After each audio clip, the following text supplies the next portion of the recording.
But we have another caller I want to get to, and it's Governor Mitt Romney. Hey, Governor. Hey, Chris, how you doing? I'm great. Thank you very much. Thank you for being here. Happy to join you. Well, here it is at long last. You must be very relieved. Tell me, what's the path to victory tonight? Well, first I got to tell you, this has been such an exciting process to go across the country and meet people of all backgrounds all over America. I mean, you come away more optimistic and more enthusiastic about our future and our potential. I think the pathway to victory is going to come through Virginia. I think you're going to see people in Virginia making the decision that will decide whether America is going to have a lot more debt and a lot fewer jobs under President Obama, or whether instead we're going to finally get to a balanced budget and start encouraging job creators again, which is what I want to do. I want to help small business grow and thrive in this country, and unless we do, we're not going to have the kind of jobs that we need and that our kids need. You know, in Virginia, everybody's watching it very closely. I'm getting reports from the field. The lines are very, very long. There's a great deal of enthusiasm in northern Virginia and across Virginia. What are you going to do in Florida and North Carolina? Are you going to take Pennsylvania, Ohio, Wisconsin?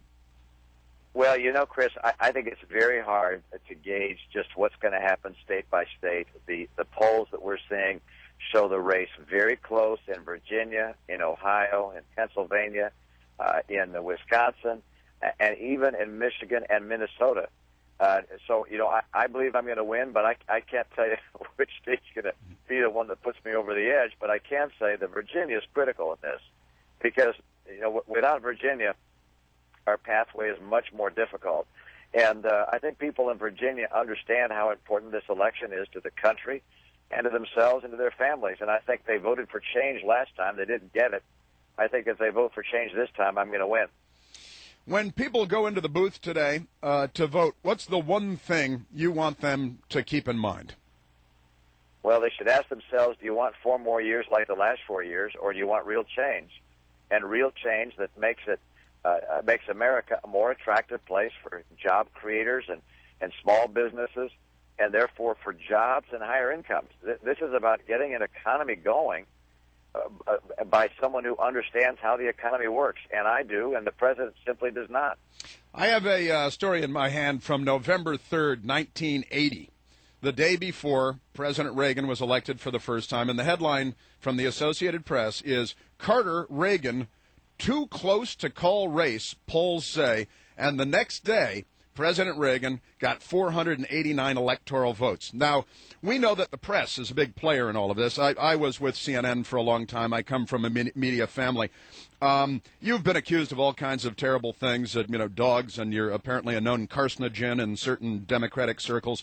The press fair and balanced in your estimation, or is the press an actor that serves one party more than another? Well, I think we're naive if we think that the press is just an impartial observer. We have freedom of the press in this country. People are allowed to express their views. That's part of our First Amendment right.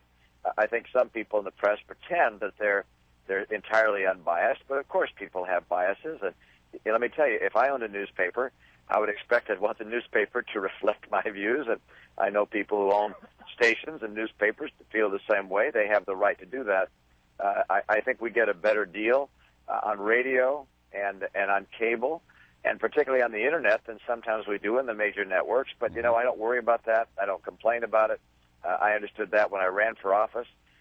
We had been lucky enough to have 3 big debates that people watched in record numbers, and that gave me a chance to have people see what I really believe as opposed to what they've been seeing in the Obama ads and with some of the media that's more friendly to his point of view. Do you think that you've been held to a higher standard or to a different standard than your opponent, than President Obama? Well, there's no question but that as a challenger and someone who isn't as well known, I'm subject to a good deal more scrutiny and skepticism than somebody who's as well known as he is. And but I could spend my time worrying about how he's treated and how I'm treated in the press. But the press is going to do what the press is going to do, and what I've got to do is make sure I get out and talk to the American people, and they hear what I have to say. And the debates gave me that chance. Our ads gave me that chance, and I'm pleased with the fact that I've got the kind of support we've got. I'm expecting a very solid win tonight, and I'm looking forward to being able to represent all the people and getting this country going again, rebuilding our military, rebuilding our economy, getting better jobs, and getting us on track to a balanced budget.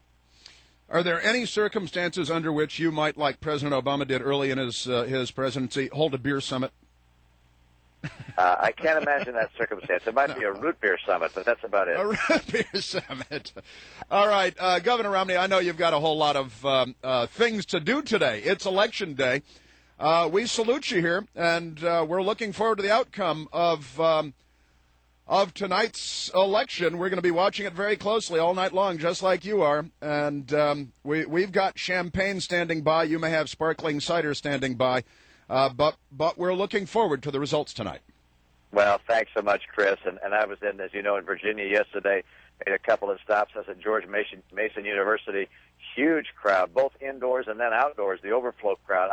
I've never seen this kind of enthusiasm in a Republican race, and it is very encouraging. I was actually in the outdoor crowd with my best girl.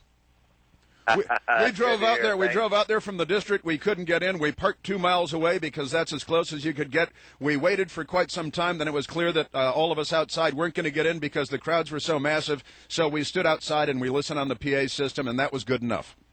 Hey, thanks, Chris. You're the best. Governor Romney, thanks very much for checking in with us today. Appreciate it very much. Thank you. Thanks. All right. Bye-bye. Bye-bye.